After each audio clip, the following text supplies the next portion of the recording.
Seperti apa profil Desa Sukarakerta, tempat di mana kami KKN di sana? Yuk ikuti cuplikan video berikut ini. Desa Sukarakerta adalah salah satu desa di Kecamatan Cilaku, Kabupaten Cianjur, dengan jarak tempuh sekitar 12 km dari pusat kota Cianjur. Luas Desa Sukarakerta adalah 663 hektar yang terdiri dari 5 dusun dengan total 47 RT dan 15 RW dengan jumlah penduduk sebanyak 9.460 jiwa. Desa ini memiliki kondisi lingkungan seperti desa pada umumnya dengan suasana desa yang masih asri, dikarenakan masih terdapat banyak hamparan sawah dan kebun yang rata-rata merupakan kepemilikan pribadi masing-masing. Hal ini ditunjukkan oleh luas lahan total di Desa Sukarakerta, yaitu 432,43 hektar dengan lahan sawah seluas 309,94 hektar. Desa Sukarakerta merupakan desa swakarya dengan 70% mata pencaharian penduduk desanya berada dalam sektor pertanian, yang sebagian besarnya terdiri dari mayoritas petani padi, yaitu penggarap atau buruh tani. Adapun sebagian penduduk lainnya bekerja sebagai peternak ayam, entok, dan ruminansia seperti kambing dan domba.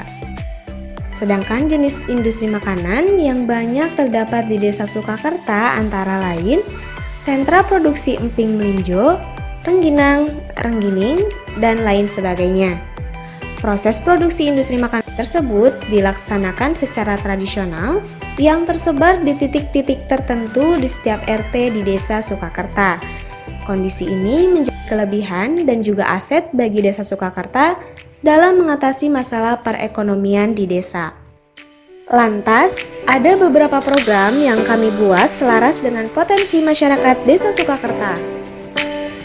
Ada 4 sektor utama program kami. Yang pertama ada di sektor ekonomi. Pada program ekonomi, hal yang kami coba adalah dengan membuat kemasan pada produk unggulan Desa Sukarakerta, meliputi proses menimbang, proses press dengan alat sealer, serta pemberian label.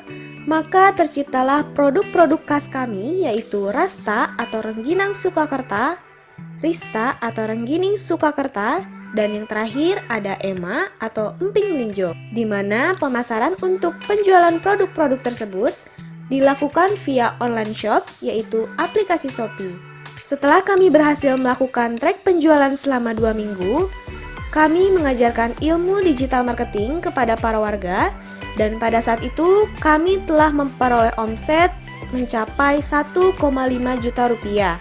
Penjelasan mengenai pentingnya kemasan, pentingnya sebuah brand label, membungkus pesanan, dan konsep-konsep penjualan kami ajarkan dan menjadi keberlanjutan program ekonomi, bahwasannya mereka yang memegang dalam penjualan via online shop.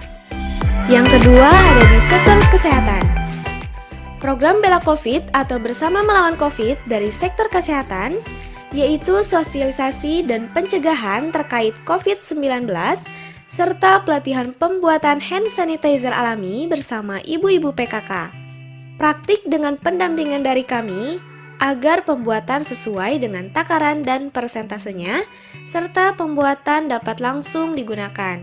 Program Cuci Tanganmu, dengan melakukan pemberian 5 buah ember berkeran melalui bidan desa yang kemudian disalurkan kepada 5 posyandu di Desa Sukarakerta, juga dilakukan sosialisasi sekaligus praktik langsung gerakan Cuci Tanganmu bersama siswa-siswi sekolah dasar. Program Cegah Stunting dilakukan dengan sosialisasi di mana sasarannya adalah bayi dan balita, dengan melakukan penimbangan berat badan dan pengukuran tinggi badan, serta wawancara terkait sosial dan ekonomi, food recall 24 jam untuk mengetahui pola konsumsi bayi dan balita. Pelaksanaan edukasi gizi disertai dengan pre-post test dan pemberian makan tambahan atau PMT. Keberlanjutan program kesehatan kami koordinasikan dengan Bu Bidan dan Kader Posyandu yang didasarkan atas penilaian status gizi yang kami lakukan agar ada penindakan lanjut untuk program posyandu ke depannya. Yang ketiga ada di sektor pendidikan.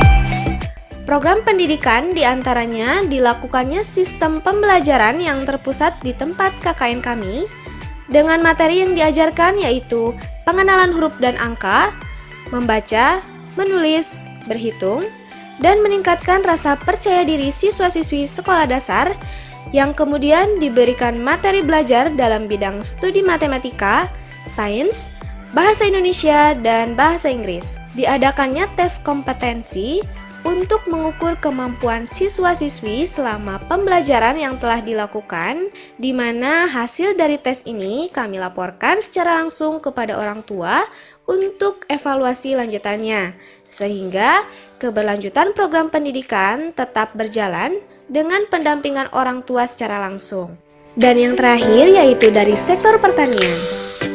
Program pertanian terkait sosialisasi pengenalan suatu model pertanian hidroponik kepada generasi milenial, khususnya siswa-siswi yang duduk di bangku sekolah menengah pertama.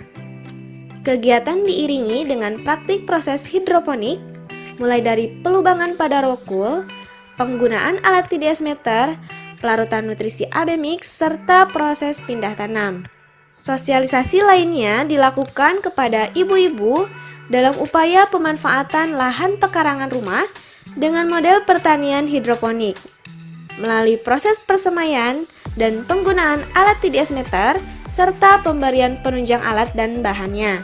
Sehingga program diteruskan kepada para rumah tangga lainnya dalam hal upaya pemanfaatan lahan pekarangan. Hidroponik simple. Program Silase Pakan didasarkan atas hasil identifikasi masalah peternak di Desa Sukakerta. Dilakukan dengan sosialisasi terkait pakan ternak yang terdiri dari hijauan pakan, konsentrat, dan pakan tambahan bagi ternak. Sosialisasi mengenai jenis pengolahan pakan dan mempraktekkan salah satu dari pengolahan pakan tersebut yaitu mengenai silase pakan. Sehingga keberlanjutan program silase ini diharapkan para peternak dapat menerapkan pembuatan silase dengan skala kebutuhan masing-masing dari ternakannya. Lantas, selain program utama kami dengan 4 sektor utama, ada program-program tambahan yang kami lakukan di waktu KKN ini. Untuk selanjutnya, yuk simak cuplikan lanjutan berikut ini.